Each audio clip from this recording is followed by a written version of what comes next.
रामायण बहुत बड़ी बताने की आवश्यकता इसलिए नहीं कि सब लोग जानते हैं, इसलिए हनुमान जी महाराज ने यह संपूर्ण भक्ति ही राम जी को दिया और राम जी ने शिव जी की भक्ति करके रावण पर विजय प्राप्त करके धर्म की स्थापना कर दी, जिसमें सबसे बड़ा जो हाथ है किसी का, तो सब लोग कहते हैं कि यदि हनुमान नहीं होते तो राम नहीं होते, भक्त नहीं होता तो भगवान की महत्ता नहीं होती।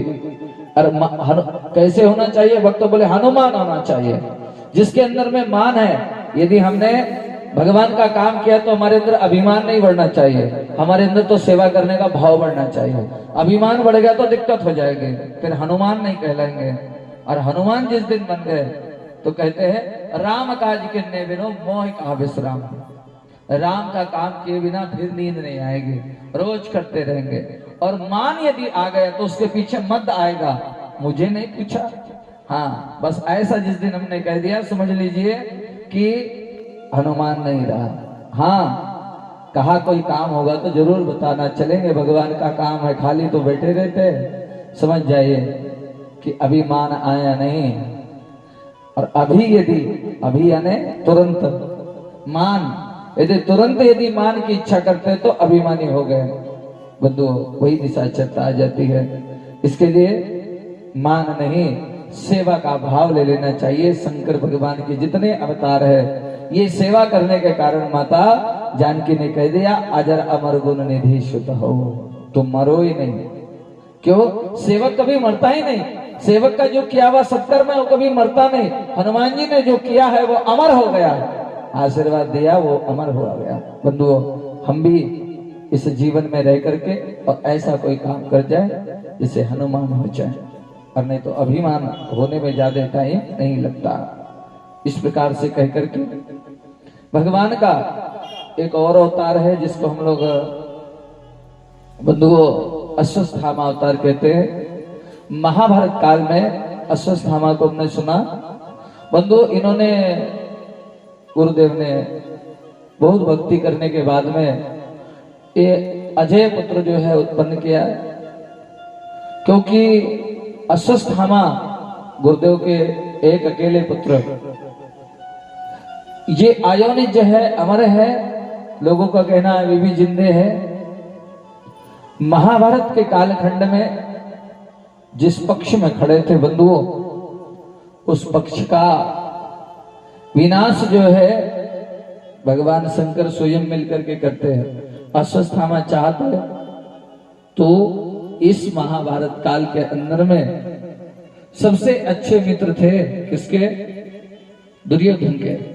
परंतु दुर्योधन ने जिस दिन से कर्ण को अपना सहयोगी और मित्र बनाया बंधुओं, उसी दिन से दुर्योधन का जो है पतन होने लगा।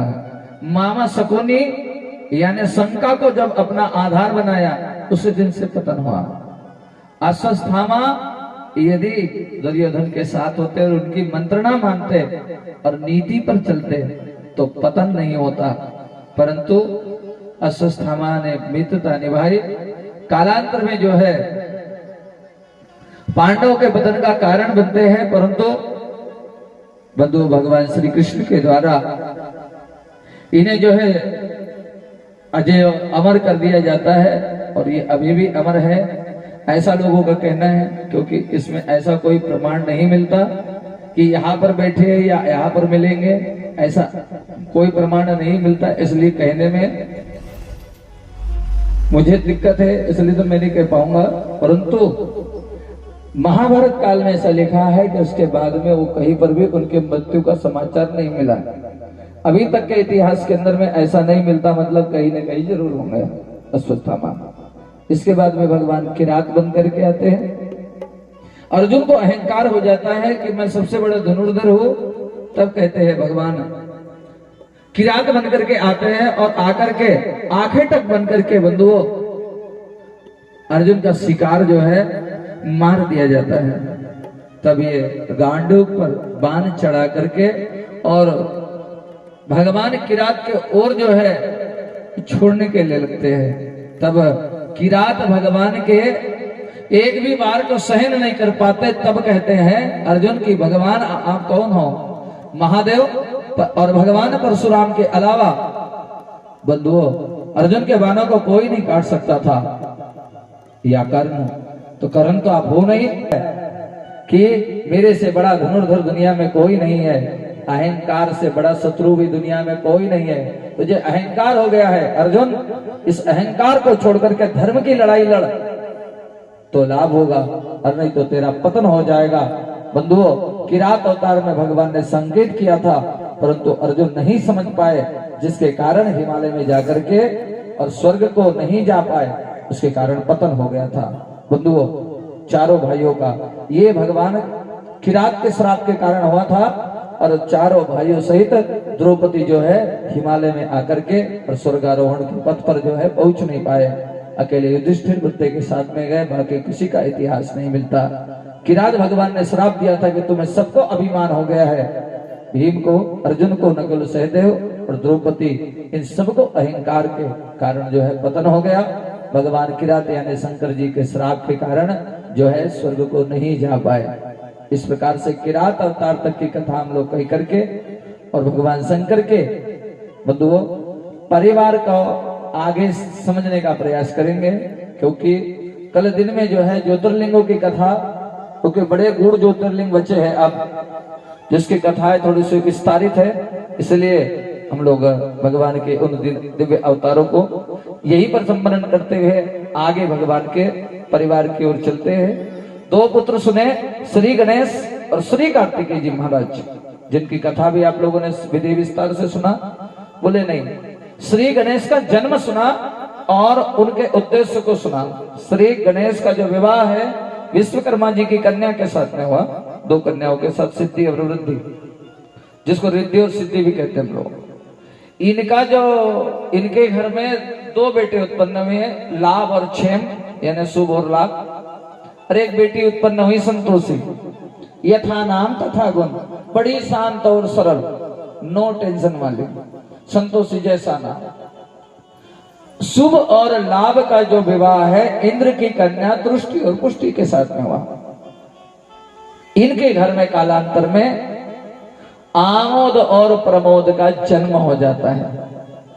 इसके बाद में ऋषि कन्याओं के साथ में आमोद और प्रमोद का विवाह होता है, जिसके आगे चल करके बंधु एक से आनंद का जन्म हुआ और एक के साथ में जो है परमानंद का जन्म हुआ, सुख का जन्म हुआ। घर में बेटी आई एक शांति नाम की, और जिन्होंने आगे चल करके के यहाँ तक इतिहास मिलता है, यही तक के मैं कह सकता हूँ। इससे आगे जो है ये विधि विस्तार चलते रहे होंगे, परंतु पुराण में कहीं इसका जिक्र नहीं आता, इसलिए नहीं कहा जाएगा। अपने शोक को दूर करने के लिए माता पार्वती कहती है कि मेरे घर में एक बेटी जरूर चाहिए, क्योंकि माता पिता के शोक को दूर करने वाली, माता पिता के हृदय के दर्द को यदि कोई सहन करने वाली है तो उसका नाम है कन्या।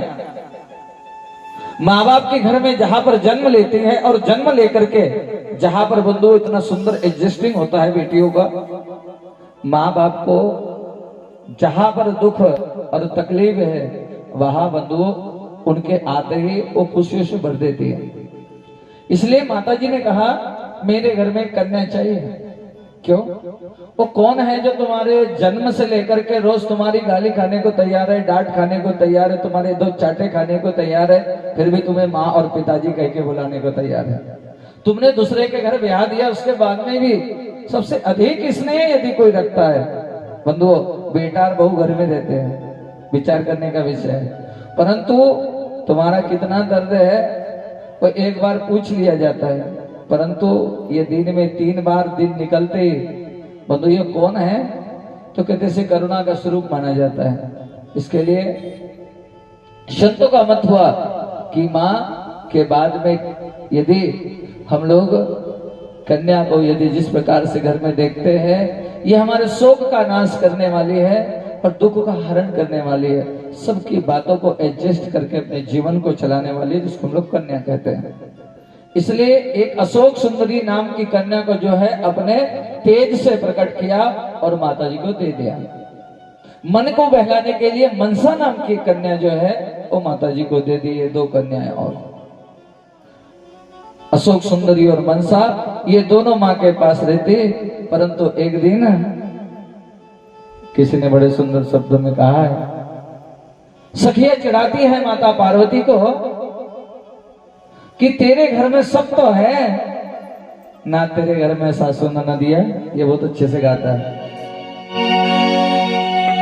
मेरा भोला तो भगवान शंकर ने कहा लादू क्या ननद, और ननद ऐसी लादू जब एक ही दिन में नाक में दम कर देगी तो फिर मत कहना।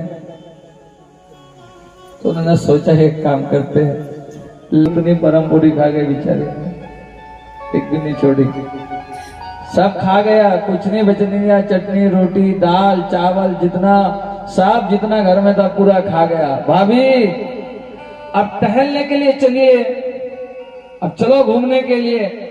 अब माता पार्वती असावरी देवी के सामने छोटी बच्ची लगती है, वो बहुत बड़ी ऊंची कद की। अब मैया से कहा एक काम करो, मैं तुम्हारा हाथ तो पकड़ सकती नहीं हूं क्योंकि तुम्हारा हाथ तो जो है बहुत आसमान में है, अब कैसे चलूंगी? बोले मेरी पायल को पकड़ ले और लटक जा और चल। अब असावरी देवी चलती, अब जो बेचारी कम से कम 50 फीट ऊंची और ये बेचारी 7-8 फीट की हमारी मैया, ये इसका पैर कितनी दूर जाएगा? अब ये दौड़ दौड़ के भी चलती तो उसके बराबर नहीं चलती, क्योंकि 1 किलोमीटर में एक पैर रखती महाराज। अब मैया बेचारी पायल के साथ घसीटते घसीटते घसीटते सचखंड से